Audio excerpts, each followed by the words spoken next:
We'll just break into that story there because the Greens have begun that press conference in Canberra. Bob Brown, Christine Milne and Adam Bandt. It's a big step forward for Australia, and this is a proud to be Australian day. There's a lot of negativity in the air, but it's been swamped by positivity. The sun's out, the sun's shining. It's very symbolic of the future for Australia and its energy needs. We can get it all from that big nuclear reactor 93 million miles out in space. We don't need the reactors here. We've got the sun streaming down. We've got the technological know-how, and we've got the ability to make sure that we bequeath to our grandchildren the Australia we enjoy today.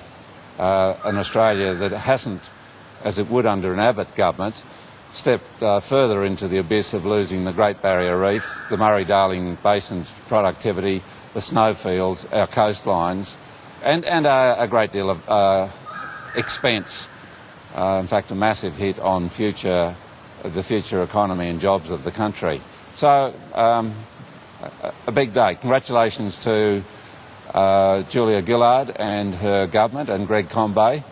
And I want to say a special word of congratulations to my colleague and Deputy Leader Christine Milne, who has been the arch champion of action on reducing the carbon imprint and the pollution of the atmosphere that's led to this day. And to my House of Representatives colleague Adam Bandt, whose victory in the seat of Melbourne has been quite pivotal to what's been a very close run on achieving this positive outcome. The people of Melbourne can be proud that their representatives has played such a strong role in achieving this outcome today. And with that, I'll hand across to Christine. Thanks, Bob. Well, today is a great day for Australia because climate change is accelerating at a great rate and we don't have a moment to lose. But equally, we need to transform our economy and we need to really open the door to the huge investment that will now start to flow into renewable energy, energy efficiency. We'll see people on the land taking up the carbon farming initiative. This is the day that Australia's psychology changes. It's very clear that the bills have gone through the lower house. They will go through the Senate. It will be in place the 1st of July next year. And Australia has a chance to respond, to become a global leader and player again instead of a recalcitrant. And I've no doubt as we move towards Durban that countries around the world are going to start congratulating Australia. It'll inject some momentum into the global talks. It's been a very long 12 months getting us to this point past the federal election last year. Central to the agreement with the Gillard government was the formation of a multi-party climate committee to deliver a carbon price mechanism. And as a result of a great deal of work between the government, the independents and the Greens, we've now done it. And it feels great for Australia, it feels great for the future, and I am excited about where we go to now. And I know that right around the country there are people in their businesses and in their homes and their communities really pleased that Australia is stepping up to the plate on taking action on climate change. Adam, do you want to say a few words? Thanks. Thanks, Christine. Thanks, Bob. I just want to quickly pay tribute to the voters of Melbourne. Because of the decision that they made at the last election, we were able to get a committee of Greens, Labor and country independents to come to a consensus position on how we can take real and urgent action on tackling climate change. And now here we are just over a year later and we have got the best climate change legislation this Parliament has seen, and it's passed through the House of Representatives. Thanks to the decision made by the voters of Melbourne, we've now got $13 billion going towards clean and renewable energy, and we have government agencies that will now start helping the building of solar power stations and wind power stations across this country, and we've got potentially $30 or $40 billion of private investment in clean and renewable energy coming down the line. It's an historic day because this is the decade in which Australia's pollution will be at its highest ever, and we are now going to start cutting it, and we are going towards 80% pollution cut by 2050, and we are setting up institutions that will last for many, many years and change the political landscape in Australia. The creation of a climate change authority, an independent body that will advise us on how to meet our pollution reduction targets, is something new and something that this country hasn't seen before. And it's a direct result of the decision made by the voters in Melbourne. So I think people in Melbourne should be very proud of the part that they've played in changing the political landscape in the country. Senator Brown, has it all been worth it given the political trouble you've caused since rejecting the first ETS? Yeah, been totally worth it. This is so much better than the government and Abbott supported ETS. For example, that 13 billion Adam's just speaking about, the 10 billion in the renewable energy program that's coming down the line, it's going to be a great boon to the economy and to job creation in this country, as well as for the environment. And the 80% target that Adam just averred to wasn't there last time round. There's so much more in this legislation. It's certainly been worth it. It's justified the action the Greens have taken, which has been positive all the way through. You know, the air is charged here with a little backlash of crankiness and unruliness and negativity from the Abbott opposition. That's the way things go. But we'll be going to Christmas with a smile on our face, and most Australians will have that smile as well. Well, what would you say to Australians who are angry about this legislation going through, who are worried about their electricity prices going up and the extra strain on their family budgets? Well, I'd say to those Australians, thank God Tony Abbott's not in charge, because his program would be costing $1,300 per household, and that money would be going to the polluters, whereas this program takes money off the polluters and gives it to households.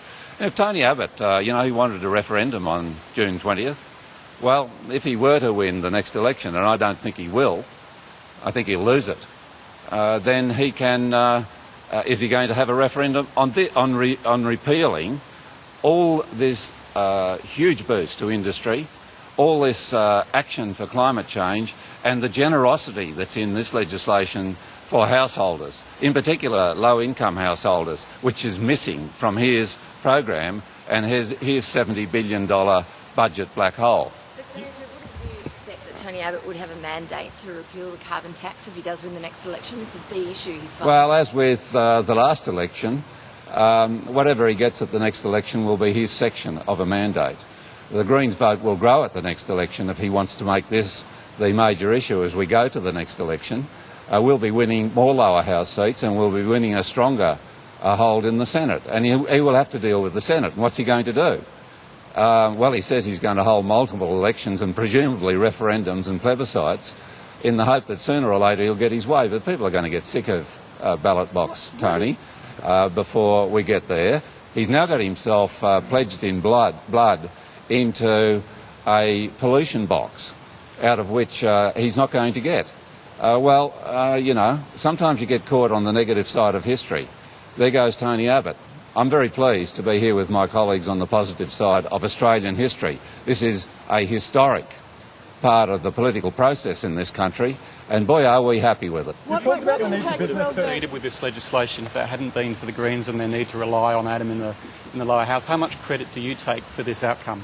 Well, look, we take our share of credit. We're very happy with it, and so we should. But I have to say that Julia Gillard has shown leadership. She's been up to the prime ministerial mark. She's taken a commitment and she's carried it through into action for the benefit of this country.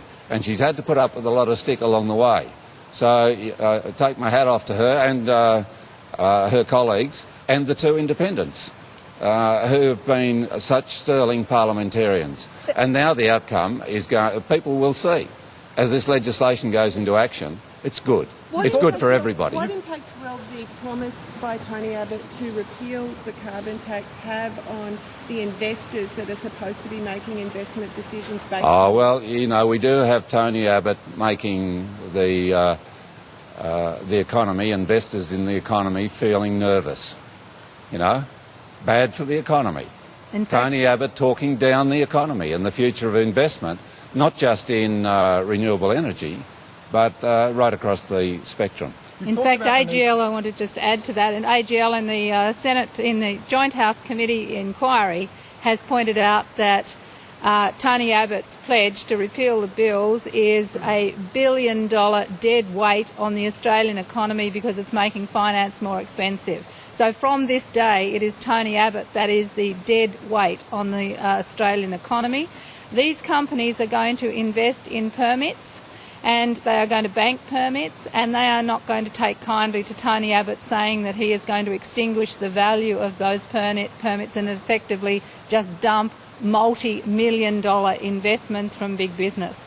The real test is now going to come on to Tony Abbott, because business is not going to tolerate the kind of one-liners that he's been running around with. They want to get on with this. They need certainty. The one thing that big investors need in Australia, particularly in the energy sector, is certainty, and they are not going to tolerate Tony Abbott going on with this for very much longer. Labor could add to that business certainty by saying that they will vote with you in the upper house to try and block a Tony Abbott government from repealing the carbon tax. Would you like the Prime Minister to come out and say that Labor will back you? That's up to Prime Minister, but voters... Well, what I like is voters know exactly what they're getting with the Greens. Yes. We will stand strong on this legislation in every future Senate and House vote. And the Greens are committed to this. It's, of course, core Green policy. We've promised it. We've delivered it. We're going to stand by it, and more, because there's so much at stake and so many good things to come out of this, including for the economy and job creation in Australia. Senator Milne, you said that you're going to be putting forward amendments to the steel transformation package in the Senate. If they don't get up, will you vote against that package and not allow steel workers and steel businesses to have the $300 million package?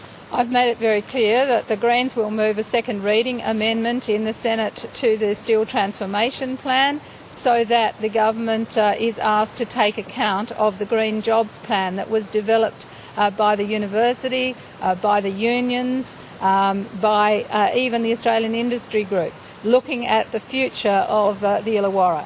And we're asking that as a second reading amendment, but I have already indicated that even if the government doesn't support that, we will still vote for the Steel Transformation Plan, because we are about jobs, and we're also about making sure that we have a steel industry in Australia to support a renewable energy revolution. You need steel towers for your wind farms. You need them for your big solar plants. This is an opportunity in Australia for steel, but it's got to last the distance to get through the consequences of the global financial crisis. And that's where we are taking a responsible position, recognising we'd prefer Australian steel. So we better go in. Thank you.